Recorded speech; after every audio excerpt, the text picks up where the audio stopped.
Okay, so you've probably seen the headlines. A major AI company just dropped a bombshell.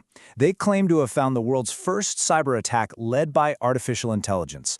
Now, cybersecurity experts are buzzing, and honestly, a lot of people are pretty spooked. Is this really the moment everything changes, or is this all just, a ton of hype? Let's get into it. This right here, this is the question at the absolute heart of our explainer today. And it sounds simple, right? But the implications are enormous. Because if the answer to that question is yes, well, then a tipping point we've been fearing for a long, long time in cybersecurity might have just arrived. And right out of the gate, we've got our central conflict. On one side, you have the AI startup Anthropic. They're the ones who made the popular Claude chatbot, and they're making this absolutely massive claim. But on the other side, you've got some of the biggest names in AI and cybersecurity pushing back, and they're raising some very serious questions. So, let's really dig into what supposedly went down. All right, let's start with the report that really kicked off this whole firestorm. What did Anthropic actually say that has the entire tech world so split?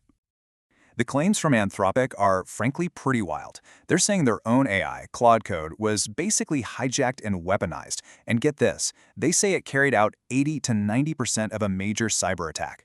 The targets weren't small fries either. We're talking government agencies, financial institutions, big tech firms, and to top it all off, they're pointing the finger at Chinese state-sponsored hackers, saying that human hands were barely even needed. That is a very serious accusation. So, first, let's dive into the side of the argument that says, yes, this is a huge deal, a genuine watershed moment for security. Why are some of the smartest people in the room so alarmed by this? This quote from AI expert Roman Yampolskiy just hits the nail on the head. It's not about some godlike AI mastermind plotting to take over the world. No. The real threat is accessibility. It's about giving pretty much anyone the power of a dedicated hacking team for cheap. And this is where it gets really hairy. AI just completely lowers the bar for entry. You don't need to be some elite coder anymore to cause chaos. It lets bad actors operate at a scale we've just never, ever seen before. These AI models can write and even adapt malicious code on the fly. And then, once they steal data, they can sift through mountains of it faster than any human team could dream of. And here's the kicker. Experts think this makes medium-sized businesses and government agencies, the ones that often don't have fortress-like cybersecurity, the perfect new targets. But hold on, not everyone is buying it. For every expert who's sounding the alarm, there's another one pumping the brakes and urging some serious caution. So let's flip the coin and look at the case for skepticism. And this is really the $1 million question the skeptics are asking. They aren't necessarily saying AI can't be used for hacking. What they're questioning is whether this specific incident is the smoking gun that Anthropic is making it out to be. You see, the biggest problem for skeptics is a total lack of transparency. Where's the proof? Where's the hard evidence? How do they even discover this operation? And what exactly did the AI do? The report is really vague on these critical details. And then there's the whole, let's say, conflict of interest. I mean, think about it. Anthropic has a pretty clear business reason to shout from the rooftops about the dangers of AI, and of course to highlight their own ability to stop those dangers.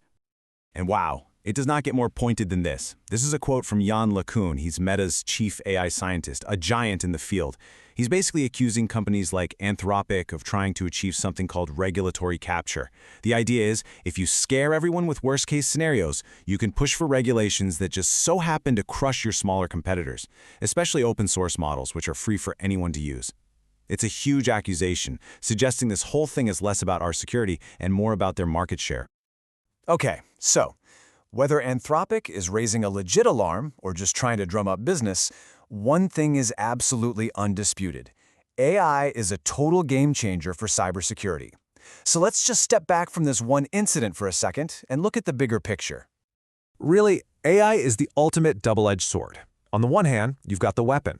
It automates attacks, it lowers the skill barrier, just like we talked about. But on the other hand, you've got the shield. AI is also an incredibly powerful tool for defense. It can help us overcome the huge shortage of cybersecurity experts, let companies test their own systems for weak spots at a massive scale, and even automatically find and patch security holes.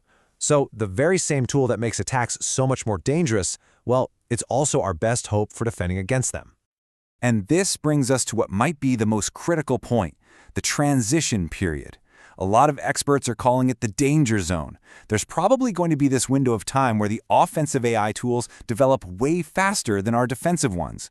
And in that gap, attackers could cause absolute chaos before our defenses have any chance to catch up. So, after digging through all the claims, the alarm bells, the skepticism, what does this all mean for the future? What's the final takeaway from this whole debate? Look, was Anthropic's report the first shot in a new kind of war, or was it just a warning flare?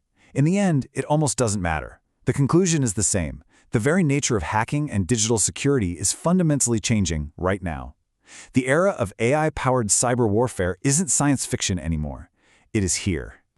And that leaves us with one last massive question. We are officially in an arms race between offensive AI and defensive AI. And as these systems get smarter and smarter, who's going to win? Who will ultimately gain the upper hand? The hackers or the defenders? Honestly, that's the question that's going to define the security of our entire digital world for years to come.